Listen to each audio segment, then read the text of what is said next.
नमस्कार, the impact show में आप सभी का स्वागत है। मैं हूं रजत अवस्थी और आज हम बात करने वाले हैं जो इस चुनाव में घटनाक्रम पूरा घटा है।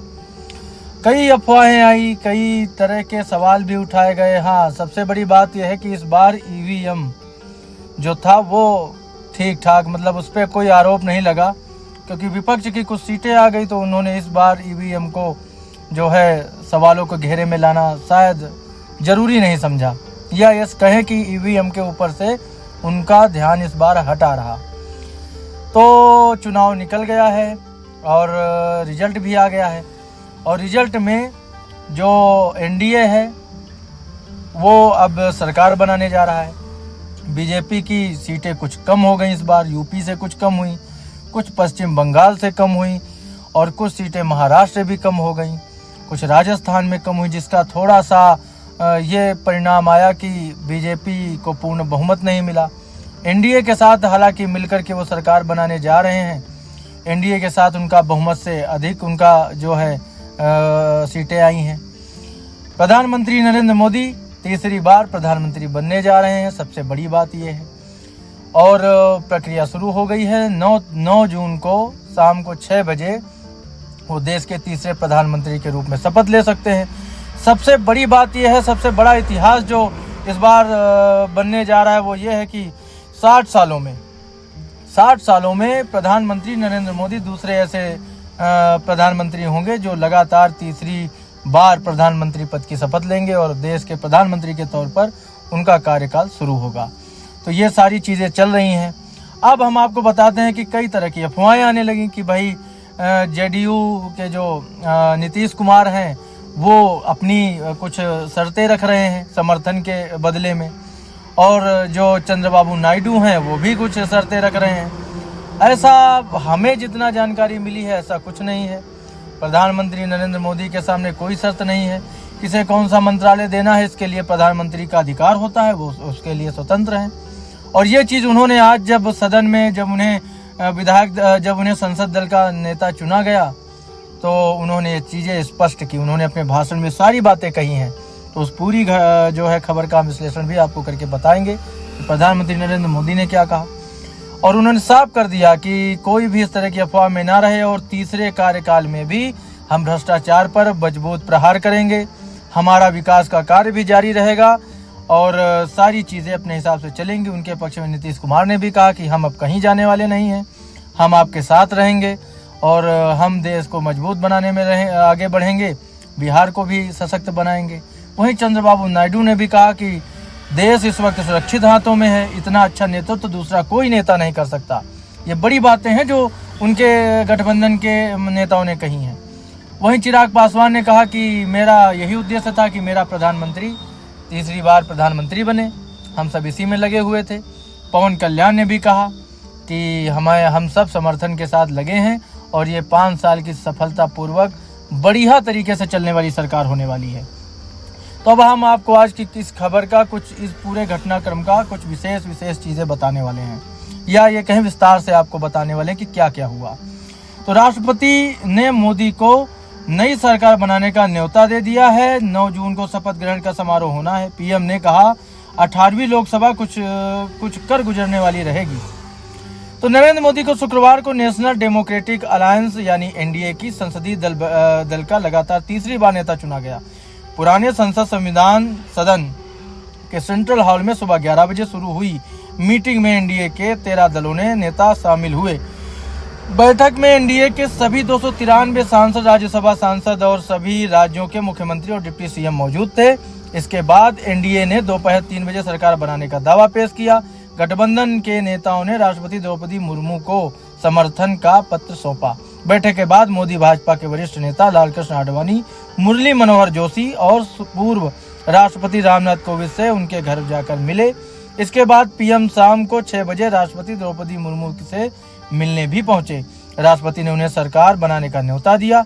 इसके बाद मोदी ने कहा कि 18वीं लोकसभा नई ऊर्जा और कुछ कर गुजरने वाली लोकसभा रहेगी। भाजपा अध्यक्ष जेपी नड्डा ने स्वागत भाषण में दिया। राजनाथ सिंह ने प्रधानमंत्री पद के लिए नरेंद्र मोदी के नाम का प्रस्ताव रखा। अमित शाह ने इसका समर्थन किया और नितिन गडकरी ने अनुमोदन किया। जेडीएस अध्यक्ष कुमारस्वामी ने प्रस्ताव का समर्थन किया। इसके बाद टीडीपी प्रमुख चंद्रबाबू नायडू, जेडीयू प्रमुख और बिहार के सीएम नीतीश कुमार ने समर्थन का ऐलान किया। मोदी 9 जून को शाम 6 बजे राष्ट्रपति भवन में प्रधानमंत्री पद की तीसरी बार शपथ ले सकते हैं। खबर है कि मोदी के साथ पूरा मंत्रिमंडल भी शपथ ले सकता है।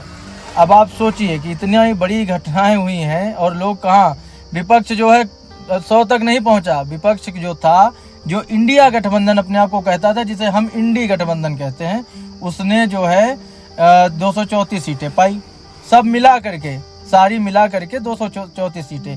वहीं बीजेपी ने अकेले दम पर आप ये समझ लो 240 से ज्यादा सीटें पाई है। फिर भी वो लोग नाच रहे थे, जश्न मना रहे थे, अपनी हार का मना रहे थे या किस बात का भगवान जाने।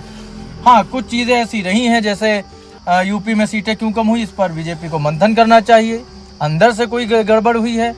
और या अब जैसे अयोध्या का आपको हम एक जिक्र बताते हैं, अयोध्या का इसमें बहुत जिक्र हो रहा है, लोग कह रहे हैं अयोध्या ने धोखा दिया है। देखिए, सबसे बड़ी चीज़ है कि मतदान का अधिकार सभी को है, अपने मताधिकार का उपयोग उन्होंने किया है। अब उसको कुछ लोगों को गलत लग सकता है, कुछ लोगों को सही लग सकता है। जिसने वोट किया है वो ही जानता है क्या कारण से उसने जो है बीजेपी को वहाँ पे नहीं चुना। लेकिन फिर भी जितना भारतीय जनता पार्टी की सरकार ने, मोदी सरकार ने वहाँ पर जितना विकास किया है, उस हिसाब से थोड़ा सा अयोध्या के रिजल्ट को देखकर निराशा जरूर होती है। लोकसभा चुनाव में भाजपा को 240 सीटें मिली हैं। यह बहुमत के आंकड़े 272 से 32 सीटें कम है। हालांकि एनडीए ने 293 सीटों के साथ बहुमत के आंकड़े को पार कर लिया।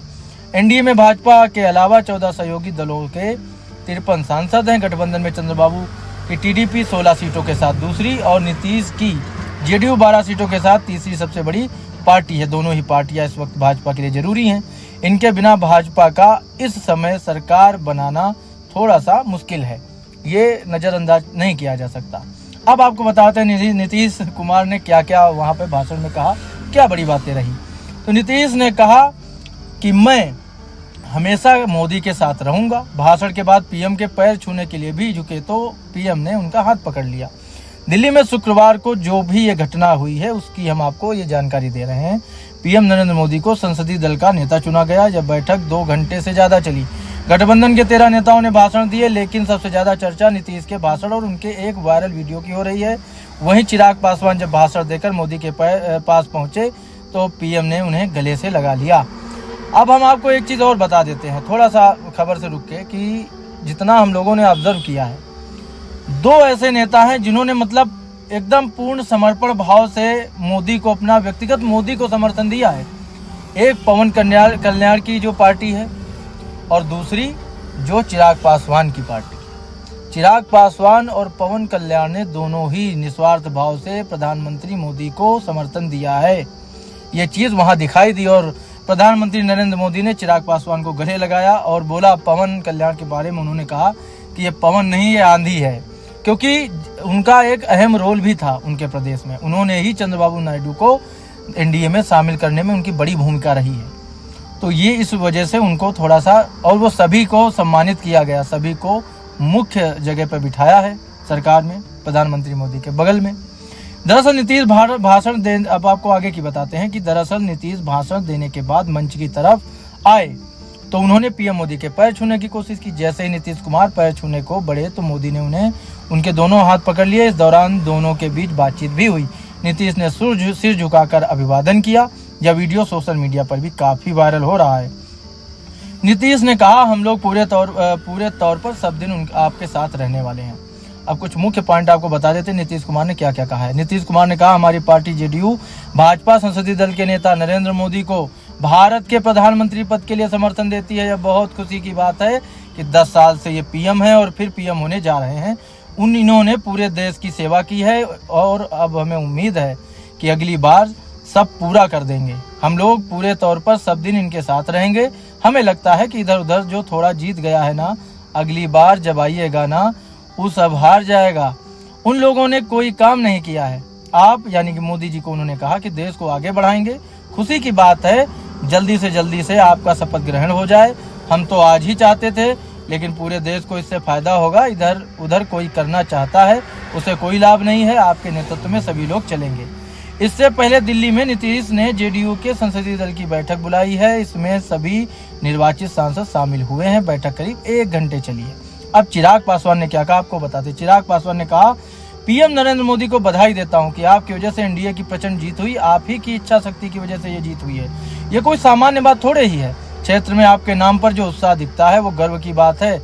आप ही की वजह से हम दुनिया के सामने ये कह पाए हैं कि हम दुनिया के 5वें नंबर की इकोनॉमी है। उन्होंने कहा, रक्षा मंत्री राजनाथ सिंह की ओर से जो प्रस्ताव आया है, मैं अपनी पार्टी एलजेपी यानी की तरफ से एनडीए संसदीय दल के नेता पद पर नरेंद्र मोदी के नाम का समर्थन करता हूं। इससे पहले सुबह चिराग ने भी अपने 5 सांसदों के साथ बैठक की। इसमें चिराग को संसदीय दल का नेता भी चुना गया। वहीं मांझी ने भी कई महत्वपूर्ण बातें कही। तो ये जो घटना थी ये बहुत ही मतलब देखने वाली थी कि लोगों ने जो समर्थन दिया, उसके बाद मोदी फुल पावर में भी हैं। खैर पावर उनका वो भी नहीं घटा पहले से ही, और वो ऐसे नेता है जितना उनको जानता है, ये पूरा देश जानता है कि वो अपने हिसाब से काम करने वाले नेता हैं, किसी दबाव में आके काम करने वाले नेता नहीं है। पीएम मोदी ने भी 72 मिनट का भाषण दिया।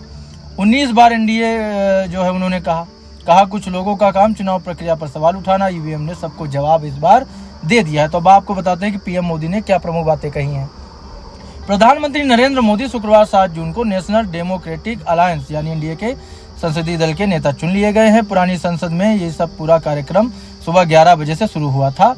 13 दलों के नेता इसमें एनडीए के शामिल थे। मोदी ने अपने 72 मिनट के भाषण में एनडीए, विकास, डेमोक्रेसी, अर्थव्यवस्था, चुनाव प्रक्रिया और दक्षिणी राज्यों का जिक्र भी किया। पीएम ने राहुल गांधी पर निशाना भी साधा। इस बीच में उन्होंने सबसे ज्यादा इंडिया 19 बार इस शब्द का भी जो है नाम लिया है। मोदी ने एनडीए को न्यू डेवलप्ड एस्पिरेशनल इंडिया बताया। कहा कि कुछ लोगों का काम चुनाव प्रक्रिया पर सवाल उठाना है, लेकिन ईवीएम ने सभी को जवाब दे दिया है। प्रधानमंत्री नरेंद्र मोदी ने जो कहा है उसके कुछ पॉइंट हम आपको प्रमुख बताते क्या क्या कहा। प्री पोल अलायंस हिंदुस्तान की राजनीति के गठबंधन के इतिहास में इतना सफल कभी नहीं हुआ जितना एनडीए हुआ, ये उनका कहना है।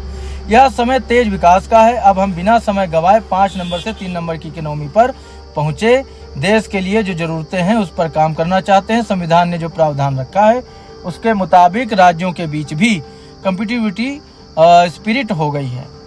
हम कमिटमेंट के साथ काम करते हैं। 25 करोड़ लोगों के गरीबी से बाहर उनको हमने निकाला है।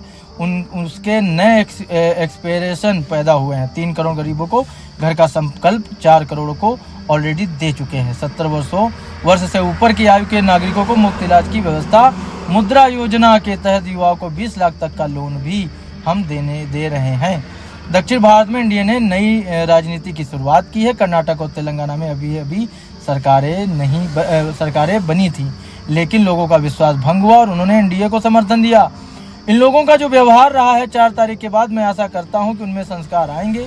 ये लोग हैं जो खुद की पार्टी के पीएम का अपमान करते थे, उनके फैसले को फाड़ देते थे। विदेशी मेहमान आ जाए तो कुर्सी नहीं होती थी। 10 साल बाद भी कांग्रेस 100 के आंकड़े को नहीं छू पाई है। अगर 2014, 19 और 24 के चुनाव को जोड़कर कहूं तो 3 चुनाव में उन्हें जितनी सीटें मिली हैं उससे ज़्यादा हमें यानी बीजेपी को मिली हैं। जब 4 जून को नतीजे आ रहे थे तब मैं अपने काम में लगा था।